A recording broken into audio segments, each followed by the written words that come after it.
നമസ്കാരം, ചർച്ച അപ്ഡേറ്റ്സിലേക്ക് സ്വാഗതം. അരുവിയിലൂടെ യാത്ര ചെയ്താൽ ഉറവയിലെത്തുന്നതുപോലെ സംഗീതത്തിന്റെ സൗന്ദര്യം നമ്മെ ദൈവത്തിലേക്ക് നയിക്കുമെന്ന് ലിയോ 14 മാർപ്പാപ്പ.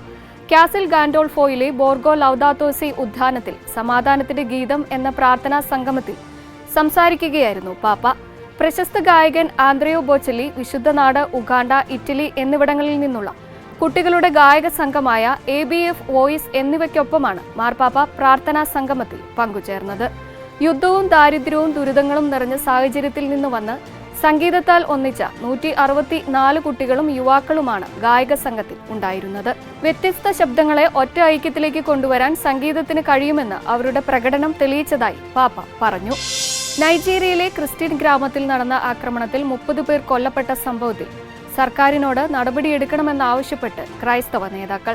നൈജീരിയയിലെ കടുന സംസ്ഥാനത്തെ നരിഡോൺ എന്ന ക്രിസ്ത്യൻ ഗ്രാമത്തിലുണ്ടായ ഭീകരാക്രമണത്തിലാണ് 8 കുട്ടികൾ ഉൾപ്പെടെ 30 പേർ കൊല്ലപ്പെട്ടത്.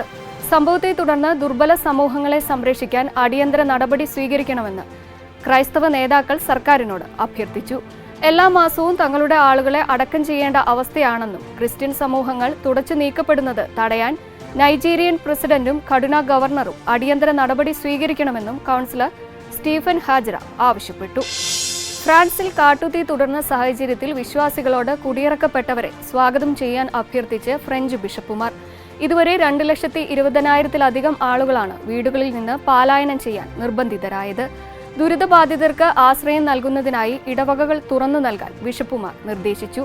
കാട്ടുതീയിൽ കർഷകരുടെ വിളകളും മുന്തിരിത്തോട്ടങ്ങളും വയലുകളും പൂർണ്ണമായി കത്തിനശിച്ചു. ജൂലൈ 28 ഫ്രാൻസിലെ ബിഷപ്പ് കോൺഫറൻസ് പുറത്തിറക്കിയ പ്രസ്താവനയിലാണ് ദുരിതബാധിതരെ സഹായിക്കാൻ വിശ്വാസികൾ മുന്നോട്ട് വരാൻ ആഹ്വാനം ചെയ്തത്. ന്യൂയോർക്കിൽ നടപ്പിലാക്കാൻ പോകുന്ന മെഡിക്കൽ എയ്ഡ് ഇൻ ഡൈയിങ് ദയാവധ നിയമത്തിനെതിരെ കത്തോലിക്ക സഭയും ഭിന്നശേഷി അവകാശ പ്രവർത്തകരും പ്രതിഷേധവുമായി രംഗത്ത്.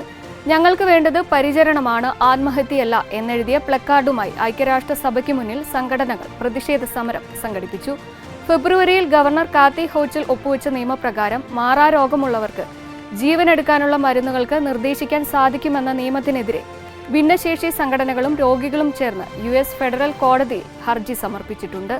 ദയാവധം കത്തോലിക്ക സഭയുടെ വിശ്വാസങ്ങൾക്കും ധാർമ്മിക തത്വങ്ങൾക്കും പൂർണ്ണമായും എതിരാണ്. ഭാവിയിൽ ഇത്തരം നിയമങ്ങൾ കൂടുതൽ ദുരുപയോഗം ചെയ്യപ്പെടാൻ സാധ്യതയുണ്ടെന്നും സഭാ നേതൃത്വം വ്യക്തമാക്കി.